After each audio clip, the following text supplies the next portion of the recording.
انسان کو حیوان بنا دیا جائے. ایک کتے کو شہوت ہے، جو کتیا مل جائے، چاہے اس کی ماں ہو چاہے اس کی بیٹی ہو، اس سے اس کو استفادہ کر لے گا. یہ انسانوں نے کیا قدریں لگا رکھی ہے؟ ماں، بیٹی، بہن، بیوی، کیا فرق ہے ان میں؟ عورت ہے وہ بھی عورت ہے، یہ بھی عورت ہے. اور خاندانی نظام کی جڑیں کھود ڈالی جائیں، گویا کہ انسان حیوان بن جائے. اور یہ نوٹ کر لیجئے پلیز کہ یہود کی جو ایک تو کتاب ہے تورات، ایک ہے تالمود. تالمود ان کی فقہ کی کتاب ہے. تالمود کی تعلیم یہ ہے کہ یہ باقی جتنے انسان ہیں، اصل انسان تو صرف ہم یہودی ہیں. یہ باقی جتنے انسان ہیں گوئمز، اور ان کے لیے دوسرا لفظ ہے جینٹائلز، یہ اصل میں انسان نما حیوان ہے. انسان نما حیوان. اور جبکہ انسان کا حق ہے حیوان کو استعمال کرنا، ایکسپلائٹ کرنا. گھوڑے کو ٹانگے میں بگی میں باندھتے ہیں کہ نہیں، اور بیل کو آپ اپنے ہل میں جوتتے ہیں. اسی طرح ہمارا حق ہے تمام انسانوں کو ان کا خون چوسنا، انہیں ایکسپلائٹ کرنا، انہیں استعمال کرنا.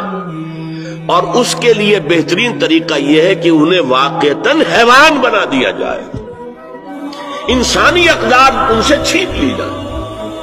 حیوان بنیں گے تو پھر کام کریں گے ہماری مرضی کے مطابق. یہ انتقام یہ لوگ یورپ سے اور امریکہ سے، عیسائیوں سے بھرپور طریقے پر لے چکے ہیں. شرم اور حیا نام کی کوئی شے نہیں رہی. عصمت و عفت کا کوئی حساب نہیں، کوئی ذکر ہی نہیں. اور گواہیاں کیا ہے؟ پریزیڈنٹ کلنٹن نے کہا تھا 2 سال پہلے یا 3 سال پہلے، وہ جو ان کی اینوئل سپیچ ہوتی ہے، state of the union address, اس نے کہا تھا ان قریب ہماری قوم کی اکثریت حرام زادوں پر مشتمل ہوگی. یہ حرام زادے کا لفظ میں نے ترجمہ کیا ہے بورن وداؤٹ اینی ویڈ لاک. ایک تو ہوتا ہے ایک مرد اور عورت کی شادی ہوئی ہے، نکاح ہوا ہے، پھیرے پڑے، کچھ بھی ہوا ہے، لیکن اعلانیہ طور پر وہ اب شوہر اور بیوی کی حیثیت سے ہے، تو ان کی اولاد ہو رہی ہے، جائز اولاد ہے. ایک بغیر شادی کی اولاد ہو رہی ہے تو یہ حرامی ہے، حرام زادے ہے. انہوں نے کہا کہ ہماری قوم کی اکثریت حرام زادوں پر مشتمل ہے. ہومو سیکسولیٹی، لیسبینز، گیز، اور بالکل ڈکلیئر کرتے ہیں. پادری ڈکلیئر کرتا میں گے ہوں، سینیٹر ڈکلیئر کرتا میں گے ہوں. انہیں کوئی شرم ہی نہیں، اس کے اندر کوئی حجاب نہیں، اعتراف کرنے کے اندر کہیں بھی کسی طرح کی رکاوٹ نہیں، ہچکچاہٹ ہی نہیں. جنسی لذت ہر طریقے سے حاصل کی جا سکتی.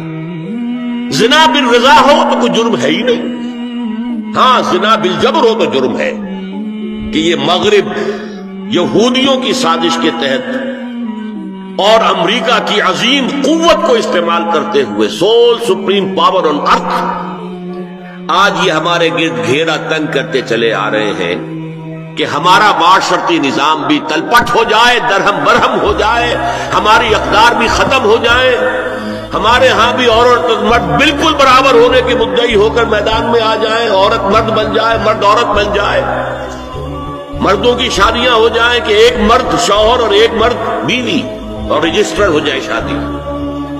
لیسبینز کی شادیاں ہو جائیں کہ ایک عورت شوہر ایک عورت بیوی اور رجسٹر ہو جائے شادی. یہ سارا کام ناقل ارض ننقصها من اطرافها. اس کی مثال کیا ہے کہ پہلے اس پروگرام کے تحت 1994 میں کانفرنس ہوئی قاہرہ میں، عرب ورلڈ کا وہ مرکز ہے. دوسری 1 سال کے بعد کانفرنس کر دی بیجنگ میں، اور اس کے بعد بیجنگ +5 کانفرنس ہوئی ہے. نام اس کا کیا تھا کانفرنس کا؟ Women 2000، gender equality, development and peace for the 21st century. Preparatory document میں نمبر 1 ہومو سیکسولیٹی کو نارمل سیکسول اورینٹیشن قرار دیا جائے. کوئی جرم نہیں ہے. مرد مرد سے شہوت رانی کرے. عمل قوم لوط، ایک شخص جو ہے عورت سے اپنی خواہش پوری کرنا چاہتا ہے، ایک مرد سے کرنا چاہتا ہے، تمہیں کیا اعتراض ہے؟ نمبر 3 عورتیں گھر کا کام کاج کرنے سے انکار کر دیں یا اس پر ویج طلب کریں، مزدوری دو ہمیں، محنت دو تب ہم کام کریں. یہ چولہا جھونکنا، یہ روٹی پکانا، برتن دھونا، یہ اس کے لیے ہمیں اجرت چاہیے، لیبر کی۔ نمبر 4، عورت حمل اور وضع حمل کی جو تکلیف برداشت کرے اس پر بھی شوہر سے اجرت لے۔ نمبر 5، اگر کسی وقت کسی عورت کی طبیعت آمادہ نہ ہو ہم بستری کے لیے اور شوہر مجبور کرے تو اسے میریٹل ریپ قرار دیا جائے، یہ زنا بالجبر ہوگا جس کی سزا دی گئی، شوہر اور بیوی کا معاملہ ہے۔ نمبر 6، پروسٹیٹیوشن کو ایک باعزت پیشہ مانا جائے اور ان کو پروسٹیٹیوٹس نہ کہا جائے بلکہ سیکس ورکرز، سیکسول ورکرز۔ 7، وراثت اور طلاق میں بالکل برابری، کوئی فرق نہیں۔ اب یہ خاص چیز تو معلوم ہوتا ہے کہ اسلام ہی کو ہدف بنا کر انہوں نے ایجنڈے میں شامل کیا۔ اگر شوہر اور بیوی کے درمیان اعتماد نہ ہو، شوہر کو یہ یقین نہ ہو کہ میں جب باہر جاتا ہوں میری بیوی کیا کرتی ہے، اور بیویوں کو یہ یقین نہ ہو کہ میرا شوہر جب باہر جاتا ہے تو کیا کرتا ہے، اگر بد اعتمادی ہو جائے، اگر شوہر کی نگاہ میں کوئی اور عورت جو ہے وہ آ گئی ہے، کھب گئی ہے، اب اس کی توجہ اپنی بیوی پر سے ہٹ جائے، اسے خواب میں وہی آئے گی، یہ بانڈ آف لو کمزور ہو گیا۔ اگر باپ کو یہ یقین نہ ہو کہ یہ اولاد میری ہی ہے تو وہ خاندان کا ادارہ دراڑیں پڑ گئی۔